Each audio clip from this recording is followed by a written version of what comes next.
Hello friends, આપણે YouTube channel game changing સાયકોલોજીમાં આપ સૌનું હાર્દિક સ્વાગત છે। આજના વિડીયોમાં આપણે પ્રોબેશન ઓફિસર, ચીફ ઓફિસર તેમજ અન્ય સરકારી પરીક્ષાઓ માટે જે મનોવિજ્ઞાન પૂછાય છે તો એની ચર્ચા કરીશું। એ ઉપરાંત જે હાલમાં પ્રોબેશન ઓફિસર માટે નવો અભ્યાસક્રમ જાહેર કરવામાં આવ્યો છે એ અંતર્ગત યુનિટ 3માં આપણે સ્મૃતિ અને વિસ્મરણ શું છે, વિસ્મરણ શા માટે થાય છે, સ્મૃતિના પ્રકારો શું છે એની ચર્ચા કરીશું। આ વિડીયો નંબર 3 છે, એટલે અગાઉના 2 વિડીયો તમે ન જોયા હોય તો પ્લેલિસ્ટમાંથી તમે એ વિડીયો જોઈ શકો છો। એ ઉપરાંત પ્રોબેશન ઓફિસર માટે થિયરી બેઝ અને એમસીક્યુ બેઝ પણ વિડીયો બનાવ્યા છે, એટલે એ વિડીયો પણ તમે ન જોયા હોય તો પ્લેલિસ્ટમાંથી તમે એ વિડીયો જોઈ શકો છો। તે ઉપરાંત જે વિદ્યાર્થીઓનું મનોવિજ્ઞાન છે એવા વિદ્યાર્થીઓ માટે યુજીસી નેટ અને જીસેટ માટે પણ આ ટોપિક અગત્યનો છે, તો એવા વિદ્યાર્થીઓ માટે પણ આ વિડીયો અગત્યનો સાબિત થશે। તો અગાઉના વિડીયોમાં આપણે સ્મૃતિના પ્રકારો જોયા હતા। સ્મૃતિના 3 પ્રકાર હતા। એક તો સંવેદનિક સ્મૃતિ, બીજું છે ટૂંકા ગાળાની સ્મૃતિ અને ત્રીજું છે લાંબા ગાળાની સ્મૃતિની ચર્ચા કરી હતી। એટલે જો તમે એ વિડીયો ન જોયો હોય તો પ્લેલિસ્ટમાંથી તમે એ વિડીયો જોઈ શકો છો। સંવેદનિક સ્મૃતિનો સમયગાળો 1 થી 2 સેકન્ડ સુધીનો હોય છે। ટૂંકા ગાળાની સ્મૃતિનો સમયગાળો 20 થી 30 સેકન્ડ સુધી હોય છે અને લાંબા ગાળાની જે સ્મૃતિ હોય છે તો લાંબા ગાળાની સ્મૃતિનો સમયગાળો 20 થી 30 સેકન્ડથી લઈને આજીવન સુધી પણ હોઈ શકે છે। એટલે કે કોઈ વ્યક્તિને 1 દિવસ, 1 અઠવાડિયું, 1 મહિનો, 1 વર્ષ કે આજીવન પણ એ કોઈ પણ ઘટના કે બાબત યાદ રહી શકે છે। હવે સ્મૃતિ જે થાય છે તો સ્મૃતિના અવરોધો કે આપણને યાદ રાખવામાં શા માટે અમુક પ્રોબ્લેમ થાય છે તો એ સ્મૃતિના અવરોધો છે। તો સ્મૃતિ અવરોધને વિસ્મરણનું સૌથી મોટું કારણ ગણવામાં આવે છે। તો અહીંથી પણ પ્રશ્ન પૂછાઈ શકે છે કે સ્મૃતિ અવરોધને વિસ્મરણનું સૌથી મોટું કારણ કોને ગણવામાં આવે છે, તો સ્મૃતિ અવરોધને વિસ્મરણનું સૌથી મોટું કારણ ગણવામાં આવે છે। જો કોઈ શીખેલી બાબત કે માહિતીઓ પર પહેલાંનું કે પછીનું શિક્ષણ અવરોધક બને તો તેની આપણા વર્તમાન શિક્ષણ પર ખૂબ જ વિપરીત અસર થાય છે। કે તમે કંઈક નવું શિક્ષણ મેળવો છો તો કોઈક શીખેલી બાબત કે માહિતી પર પહેલાંનું શિક્ષણ કે તમે હાલમાં કંઈક શિક્ષણ મેળવો છો, ફોર એક્ઝામ્પલ ટાઈપિંગ કરવાનું તમે શિક્ષણ મેળવો છો। હવે અગાઉનું જે જૂના જમાનાનું ટાઈપિંગ મશીન આવતું હતું એ હાલના સમયમાં જો ટાઈપિંગ કરવામાં અવરોધક બને છે તો એ પણ બની શકે છે। અથવા તો કોઈક બીજું એક્ઝામ્પલ લેવું હોય તો તમે હાલમાં કોઈક વિષય ભણ્યા હોય એના પછી કોઈક તરત જ બીજો લેક્ચર આવી જાય અને એના જેવું સિમિલર ભણવામાં આવે તો ત્યાં પણ સ્મૃતિ અવરોધ જોવા મળે છે। એટલે કે કોઈ શીખેલી બાબતમાં પહેલાં માહિતી પર પહેલાંનું અને પછીનું શિક્ષણ અવરોધક બને છે તો એ વર્તમાન શિક્ષણ પર ખૂબ જ એની વિપરીત અસર થાય છે, તેને અવરોધ કહેવામાં આવે છે। અવરોધ સમયની દ્રષ્ટિએ આગળ કે પાછળ એમ બંને રીતે થતો હોય છે। અવરોધના 2 પ્રકાર પડે છે, આ અગત્યનું છે। સ્મૃતિ અવરોધના પ્રકારો કેટલા છે, તો સ્મૃતિ અવરોધના 2 પ્રકાર પડે છે। ફર્સ્ટ છે પૂર્વ ક્રિયા અવરોધ। તો પૂર્વ એટલે શું, તો પહેલાં કે તમે કોઈક પહેલાં શિક્ષણ મેળવ્યું હતું એ હવે પછીના શિક્ષણ જ્યારે તમે મેળવો છો ત્યારે અવરોધ બને તો એને પૂર્વ ક્રિયા અવરોધ કહેવામાં આવે છે। પહેલાં સંગ્રહિત કરેલી માહિતીને યાદ કરવાની આપણી શક્તિમાં નવું શિક્ષણ કે અનુભવો અવરોધરૂપ બને તો તેને પૂર્વ ક્રિયા અવરોધ કહેવામાં આવે છે। કે પહેલાં તમે ફોર એક્ઝામ્પલ એક લેક્ચર પહેલાં તમે કંઈક માહિતી મેળવી યા પહેલાં લેક્ચરમાં જે માહિતી મેળવી હવે જ્યારે તમે બીજો લેક્ચર ચાલુ થાય છે ત્યારે પહેલાં જે શિક્ષણ મેળવ્યું હતું એ હવે બીજા લેક્ચરમાં આપણને યાદ રાખવામાં પ્રોબ્લેમ થાય તો એને પૂર્વ ક્રિયા અવરોધ કહેવામાં આવે છે।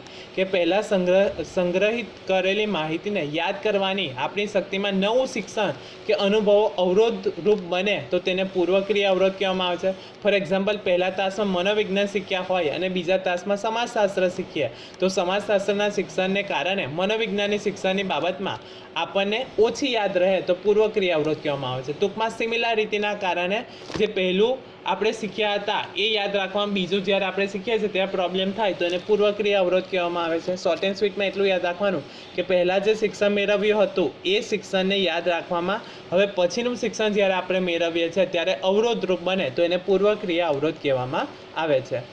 સંશોધકોએ બંને જોડીઓના પ્રયોગપાત્રના ધારણનું માપન 2, 4, 8 કલાકમાં કર્યું। એટલે કે અહીં એક પ્રયોગ કરવામાં આવ્યો હતો પૂર્વ ક્રિયા અવરોધ અંગેનો। તો પૂર્વ ક્રિયા અવરોધ અટકાવવા માટે આપણે શું કરી શકીએ છીએ, તો પૂર્વ ક્રિયા અવરોધ કરવું હોય તો આપણે જ્યારે કંઈક નવું શિક્ષણ મેળવીએ ત્યારબાદ થોડા સમય માટે આંખ બંધ કરી દેવી જોઈએ અથવા તો ઊંઘ લઈ લેવી જોઈએ। એના કારણે આપણે જે નવું શિક્ષણ મેળવીએ છીએ તો આ સ્થાપન કરવામાં અવરોધ ન બને। સંશોધકોએ બંને જોડીને પ્રયોગપાત્રના ધારણનું માપન 2, 4, 8 કલાકમાં કર્યું અને યાદી શીખ્યા પછી પૂરતી ઊંઘ લીધી। તે પ્રયોગપાત્રના ધારણ નો આંક ઊંચો જોવા મળે છે, એટલે કે ઊંઘ લેનાર પ્રયોગપાત્ર 8 કલાક પછી 50 થી 60% જેટલું યાદ કરી શકે છે, જ્યારે રોજબરોજની પ્રવૃત્તિ કરનાર પ્રયોગપાત્ર માત્ર 10 થી 15% જ યાદ રાખી શકે છે. એટલે કે પૂર્વક્રિયા અવરોધને આપણે અટકાવવું હોય તો આપણે જે કંઈ શિક્ષણ મેળવ્યા પછી જે એક્ટિવિટી તરત બીજી કરવા લાગીએ છીએ તો એ એક્ટિવિટી બંધ કરી દેવી જોઈએ. એટલા માટે આપણે જ્યારે કંઈક શિક્ષણ મેળવીએ તો તરત મોબાઈલ ન વાપરવો જોઈએ યા કંઈક નવી કાર્યમાં ન જોડાવવું જોઈએ. શા માટે? તો આપણે જે નવી માહિતી મેળવીએ છે હવે આપણે તરત જ જો કંઈક કામ કરવા લાગશું તો એ કામ કરવાથી આપણા મનમાં અલગ અલગ વિચારો આવે છે, નવું કંઈક જાણવા મળે છે. તો એના કારણે જે પહેલાં શીખ્યા હતા તો એને સંગ્રહ કરવામાં અવરોધ બને છે. તો એ પૂર્વક્રિયા અવરોધ કહેવામાં આવે છે. એટલે કે પૂર્વક્રિયા અવરોધ અટકાવવું હોય તો આપણે આંખ બંધ કરીને બેસી રહેવું જોઈએ અથવા તો થોડા સમય માટે ઊંઘ કરી લેવી જોઈએ, જેથી પૂર્વક્રિયા અવરોધ આપણે અટકાવી શકીએ. ત્યારબાદ છે અનુક્રિયા અવરોધ. તો આપણે સૌ જાણીએ છીએ કે જાન્યુઆરી માસમાં વર્ષ બદલાય છે, છતાં પણ ચેકબુક અરજી કરવામાં અગત્યના કોઈ દસ્તાવેજ લખવામાં આપણે આગળના વર્ષની તારીખ લખી નાખીએ છીએ. કે અનુક્રિયા કે આપણે પહેલેથી ટેવાયેલા હોઈએ અને સડનલી કંઈક નવું કાર્ય કરવાનું હોય તો પહેલાંની આદત આપણે એ કાર્યમાં જોવા મળે છે, તો એને અનુક્રિયા અવરોધ કહેવામાં આવે. ફોર એક્ઝામ્પલ 2024નું વર્ષ પૂરું થાય છે અને પહેલો દિવસ એટલે કે 1 જાન્યુઆરી 2025 છે. હવે જ્યારે તારીખ લખવાની હોય ત્યારે આપણે શું કરી નાખીએ છીએ તો 2024 જ લખી નાખીએ છીએ. શા માટે? તો 2024 આપણે ટેવાયેલા છે, પરંતુ નવું શિક્ષણ શું છે 2025 લખવાનું છે, તો એ અનુક્રિયા અવરોધ કહેવામાં આવે છે. મનોવૈજ્ઞાનિકો આવી ભૂલનું કારણ અનુક્રિયા અવરોધ જણાવે છે. લાંબા ગાળાની સ્મૃતિમાં કોઈ સામગ્રી, માહિતી કે અનુભવો સંગ્રહાયેલા હોય અને જો નવી માહિતી કે અનુભવોને યાદ કરવાની આપણી શક્તિમાં તે આડા આવે તો એને અનુક્રિયા અવરોધ કહેવામાં આવે. જે મેં તમને એક્ઝામ્પલ આપ્યું કે 2024નું વર્ષ પૂરું થવાનું હોય અને 2025નો પ્રથમ દિવસ હોય છતાં પણ આપણે ભૂલમાં જ્યાં તારીખ લખવાની હોય તો 2024 લખી નાખીએ. શા માટે? તો આપણે 2024થી ટેવાયેલા છે, પરંતુ પરિવર્તન આવે છે તો એના કારણે જે ભૂલ થાય છે તો એને અનુક્રિયા અવરોધ કહેવામાં આવે છે. વર્ગમાં પ્રથમ તાસમાં અંગ્રેજી શીખ્યા હોઈએ અને બીજા તાસમાં ગુજરાતી વિષય શીખીએ તો અંગ્રેજીનું શિક્ષણ ગુજરાતી શિક્ષણમાં અવરોધરૂપ બને છે. કે કંઈ સિમિલર તમે ભણો છો, ફોર એક્ઝામ્પલ ઇંગ્લિશ ભણો છો, કંઈ વ્યાકરણ ભણો છો, એવું જ સિમિલર વ્યાકરણ એના પછી તમે ગુજરાતીમાં ભણો છો તો અંગ્રેજીનું જે શીખ્યા હતા તો એ ગુજરાતીમાં શીખવામાં અવરોધ બને છે, તો એને અનુક્રિયા અવરોધ કહેવામાં આવે છે. આવા અનુક્રિયા અવરોધને નિષેધક સંક્રમણ તરીકે ઓળખવામાં આવે છે. આવી પરિસ્થિતિમાં નવી અને જૂની પ્રક્રિયા વચ્ચે સ્પર્ધા થાય છે, તેમાંથી અવરોધની પરિસ્થિતિ સર્જાય છે એમ આપણે માનવામાં આવે છે. હવે છે સ્મૃતિ સુધારણા. કે આપણને વિસ્મરણ થાય છે અથવા તો જે આપણે યાદ નથી કરી શકતા તો સ્મૃતિ સુધારણા કઈ રીતે કરી શકીએ તો આ પણ અગત્યનું છે કે તમારી સ્મૃતિને સુધારવા માટેના ઉપાયો કયા કયા છે. તો આપણે આપણી સ્મરણ શક્તિને કઈ રીતે વધુને વધુ ઉન્નત બનાવી શકીએ તો સ્મૃતિ સુધારણા માટે વધુને વધુ પ્રયોગો કરવામાં આવ્યા છે, પરંતુ સ્મૃતિ સુધારણા માટે કોઈ રામબાણ કે જાદુઈ ઉપાય નથી. કે તમારી સ્મૃતિને સુધારવા માટે કોઈ રામબાણ ઇલાજ કે કોઈ જાદુઈ ઉપાય નથી. ઘણા લોકોએ મુખે સાંભળ્યા હોઈએ છે કે બદામ ખાવાથી યાદશક્તિ સુધરે છે, તો એ ખોટી બધી માન્યતા છે. પરંતુ સ્મૃતિ સુધારવા માટેના કેટલાક ઉપાયો છે, તો એમાં સૌપ્રથમ છે ગોઠવણી કરવી. કે પ્રોપર અરેન્જમેન્ટ તમે કરો તો તમારી સ્મૃતિ જે છે તો એની સુધારણા અથવા તો સારી સ્મૃતિ તમે યાદ કરી શકો છો. જે તે બાબત યથાસ્થાને હોવાથી એનું નામ ગોઠવણી છે. એટલે કે જે તે બાબતને યથાસ્થાને હોવી તો એને ગોઠવણી કહેવામાં આવે છે. આપણે જે કાંઈ શીખ્યા હોઈએ તેનું પુનઃપ્રાપ્તિ લાંબા ગાળાની સ્મૃતિમાંથી કરીએ છીએ. લાંબા ગાળાની સ્મૃતિમાં સામગ્રી કે માહિતીને સંગ્રહિત કરવા માટે ગોઠવણ થતી હોય છે અને એ જ રીતે આપણને યાદ રહે છે. ફોર એક્ઝામ્પલ કોઈ આપણને 12 માસના નામ પૂછે તો તરત આપણે કહીએ છીએ.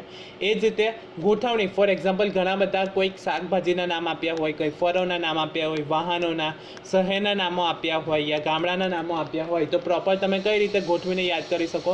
કે ફોર એક્ઝામ્પલ માની લઈએ કે 50 અલગ અલગ વસ્તુઓના નામ આપ્યા છે, તો 50 વસ્તુઓમાં ગામડાના નામ છે, શહેરના નામ છે, ફળના નામ છે, ફૂલોના નામ છે, તો તમે કઈ રીતે એને યાદ કરી શકો તો પ્રોપર ગોઠવણી કરી નાખો. કે ફળોના નામ જે છે તો એને અલગ રૂપ આપવામાં આવે અથવા તો અલગ ગોઠવણી કરવામાં આવે, શાકભાજીના નામ અલગ ગોઠવણી કરવામાં આવે, તો એ રીતે તમે ઇઝીલી યાદ કરી શકો છો. તો એનું એક્ઝામ્પલ છે, અલગ અલગ નામો આપવામાં આવ્યા છે. તો એને પ્રોપર તમે અરેન્જ કરી નાખો. સૌપ્રથમ છે પીણા, તો એમાં જેટલા પણ પીણાના નામ આવતા હોય તો એની તમે એક અલગ કેટેગરી બનાવી દો. ત્યારબાદ છે ફળોની અલગ કેટેગરી બનાવી દો. શાકભાજી, મીઠાઈ, સૌંદર્ય પ્રસાધનો જેમાં આવતા હોય તો એની અલગ અલગ કેટેગરી જો તમે બનાવી નાખો તો તમે વધારે સમય સુધી અથવા તો વધુ યાદ રાખી શકો છો. તો આ એક ઉપાય છે. ત્યારબાદ છે અતિ શિક્ષણ. અતિ શિક્ષણ એટલે શું કે તમને યાદ રહી જાય છતાં પણ વારંવાર પુનરાવહન કરવામાં આવે તો એને અતિ શિક્ષણ કહેવામાં આવે છે. કોઈ પાઠ કે વિષયને સંપૂર્ણ રીતે શીખી લીધા બાદ પણ જો તેનો મહાવરો ચાલુ રહે તો તેને અતિ શિક્ષણ કહેવામાં આવે છે. એટલે કે એકનું એક શિક્ષણ વારંવાર કરવામાં આવે, પુનરાવહન કરવામાં આવે તો એને અતિ શિક્ષણ કહેવામાં આવે છે. કોઈ પણ બાબતને વારંવાર યાદ કરીએ તો તે અતિ શિક્ષણ કહેવામાં આવે. એટલે કે વારંવાર પુનરાવર્તન કરવામાં આવે, પુનરાવહન કરવામાં આવે તો એને અતિ શિક્ષણ કહેવામાં આવે છે. અભ્યાસોથી એવું પુરવાર થયું છે કે જ્યારે કોઈ વ્યક્તિ કોઈ વિષયનું અતિ શિક્ષણ કરે છે તો તેનાથી પાઠનું સાહચર્ય ઘણું જ મજબૂત બની જાય છે. કે તમે જેટલું વધારે પુનરાવહન કરો એટલું વધારે તમને લાંબા સમય સુધી યાદ રહેશે અને શીખેલી બાબતોનું લાંબા સમય સુધી સ્મરણ થાય છે. એટલે કે વારંવાર રિવિઝન કરવાથી તમને લાંબા સમય સુધી યાદ રહે છે અને ભૂલોની માત્રા પણ ઓછી થતી જોવા મળે છે. આપણે જાણીએ છીએ કે પ્રાથમિક શાળામાં હતા ત્યારે ગીતો, કાવ્યો, પ્રાર્થનાઓ, આંક અથવા તો પલાકા શીખ્યા તો એ મોટી ઉંમરે પણ યાદ રહે છે. એનું કારણ શું છે કે જ્યારે શાળામાં આપણે ભણતા હતા ત્યારે સામૂહિક પ્રાર્થના કરાવવામાં આવતી હતી યા કાવ્ય ગાતા હતા તો એ વારંવાર પુનરાવર્તન કરતા હતા તો એના કારણે પણ આપણને હાલના સમયે પણ એ પ્રાર્થના યા ગીતો, કાવ્ય યાદ રહે છે. તો એનું કારણ શું છે? ફક્ત અને ફક્ત અતિ શિક્ષણમાં રહેલું જોવા મળે છે. આ વિષયના અભ્યાસીઓ એમ કહે છે કે જો આપણે કોઈ પણ સામગ્રીનું અતિ અધ્યયન કરીએ તો એ સામગ્રીને વધારે સારી રીતે અને દીર્ઘકાલીન સુધી યાદ રાખી શકીએ છીએ. એટલે કે વારંવાર પુનરાવર્તન કરવામાં આવે તો એ સામગ્રીને આપણે વધુ સારી રીતે યાદ કરી શકીએ છીએ અને દીર્ઘકાલ એટલે કે લાંબા સમય સુધી આપણે એને યાદ કરી શકીએ છીએ. ત્યારબાદ છે અંતરીકૃત વિરુદ્ધ સરંગ પદ્ધતિ. તો અંતરીકૃત એટલે શું? તો અલગ અલગ સમયે અંતર પાડીને આપણે કંઈક શિક્ષણ મેળવીએ તો એને અંતરીકૃત કહેવામાં આવે છે. જ્યારે સરંગ પદ્ધતિ એટલે શું? તો એક જ સમયે તમે આખો પાઠ પૂરો કરી નાખો તો એને સરંગ પદ્ધતિ કહેવામાં આવે છે. અંતરીકૃત એટલે શું? ફોર એક્ઝામ્પલ, એક પાઠ છે 10 પાનાનો છે યા 10 પેરેગ્રાફની કોઈ કવિતા છે તો એના 2 ભાગ પાડી દો યા 2 લાઇનના એવા અલગ અલગ ભાગ કરી નાખવામાં આવે તો એને અંતરીકૃત કહેવામાં આવે. સરંગ એટલે શું? તો 10 પંક્તિને તમે એક સાથે વાંચી નાખો તો એને સરંગ પદ્ધતિ કહેવામાં આવે છે. પરીક્ષામાં સારું પરિણામ લાવવા માટે મોટાભાગના વિદ્યાર્થીઓ ગોખણ પટ્ટી કરતા હોય છે પરંતુ સ્મરણ વિશેના અભ્યાસોમાંથી જોવા મળ્યું છે કે કોઈ પણ અભ્યાસ સામગ્રીને એક બેઠકે જ કલાકો સુધી જરા પણ વિશ્રામ કે વિરામ લીધા વિના તૈયાર કરીએ તો એ તેના કરતાં અભ્યાસ સામગ્રીને અલગ અલગ બેઠકોમાં વહેંચી નાખી અંતરીકૃત કરે તો તેને વધુ સારું પરિણામ મળે છે. જે મેં તમને કહ્યું એમ કે 10 પાનાનો પાઠ છે તો તમે 10 પાના એક સાથે વાંચી જાઓ તો બની શકે કે સ્ટાર્ટિંગનું તમને યાદ નહીં રહે અને અંતિમ યાદ રહે. એના કરતાં બહેતર એક પાનાના અંતર પાડી દો અને પછી તમે વાંચો તો એ તમને વધારે યાદ રહેશે.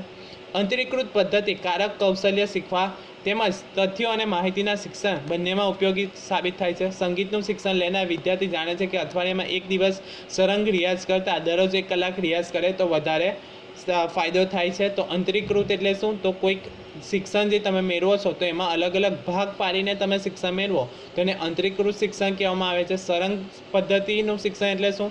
તો 10 પાનાનો યા 20 પાનાનો પાઠ હોય તમે એક જ બેઠકે પાઠ પૂરો વાંચી નાખો તો એને સરંગ પદ્ધતિ કહેવામાં આવે છે.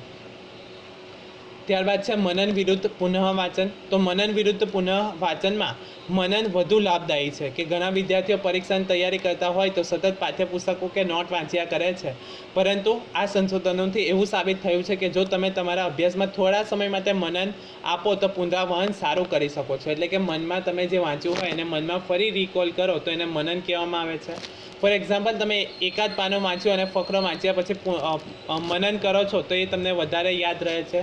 AI ગેટ્સ નામના મનોવૈજ્ઞાનિકના અભ્યાસ પાછળ સરખો સમય ફાળવનાર જુદા જુદા જૂથોનો અભ્યાસ કર્યો છે અને આ જૂથોથી કેટલાય જૂથોમાં મનનને વધુ સમય ફાળવ્યો હતો. એટલે કે મનન જો તમે કરો, તમે જે વાંચો છો એનું પુનઃ રિકોલ કરો તો એ વધારે તમને યાદ રહે છે.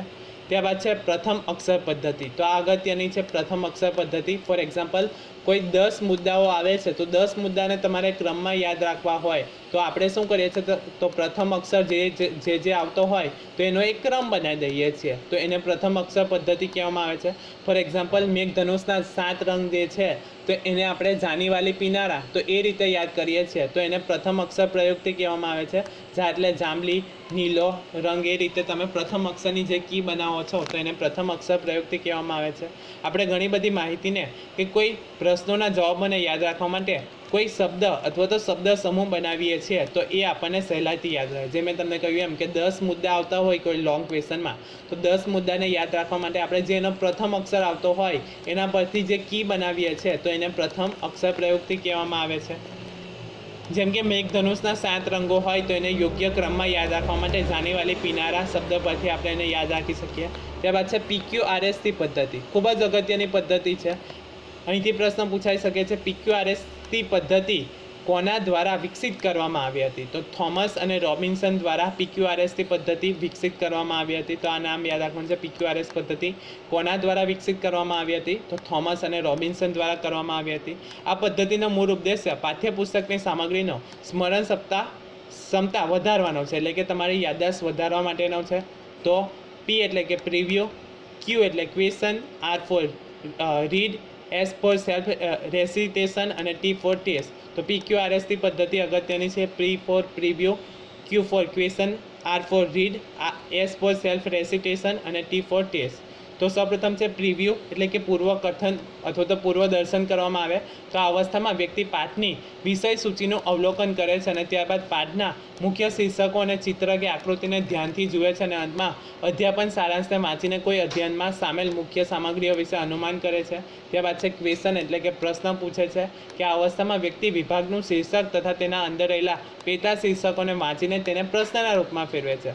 ફોર એક્ઝામ્પલ શીર્ષકનું નામ શિક્ષણ અને પરિપક્વતા છે તો વિદ્યાર્થી તેને પ્રશ્નના રૂપમાં ફેરવે છે કે શિક્ષણ અને પરિપક્વતા એકબીજાને કઈ રીતે અસર કરે છે, તો પ્રશ્ન પૂછવામાં આવે છે.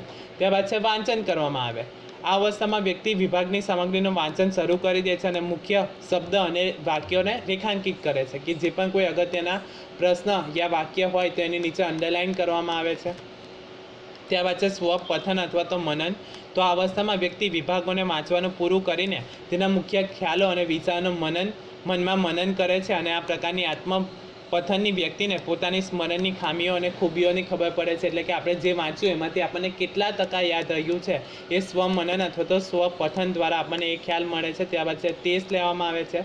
તો આ અવસ્થામાં વ્યક્તિ અધ્યયન કે પાઠનું પૂરતું અધ્યયન કર્યા પછી તેનું કેટલા પ્રમાણમાં સ્મરણ થયું છે અને કેટલું યાદ રહ્યું છે તેની જાતે કસોટી કરે છે. તો એ PQRST પદ્ધતિ કહેવામાં આવે છે. કોના દ્વારા બનાવવામાં આવી હતી? તો થોમસ અને રોબિન્સન દ્વારા બનાવવામાં આવી હતી. તો આ યાદ રાખવાનું છે. આશા કરું છું કે તમને આ વિડીયોમાં સમજ પડી ગઈ હશે અને જો તમને આ વિડીયો પસંદ પડ્યો હોય તો વધુમાં વધુ લાઇક કરો, શેર કરો અને અમારી ચેનલને સબસ્ક્રાઈબ કરો. Thank you.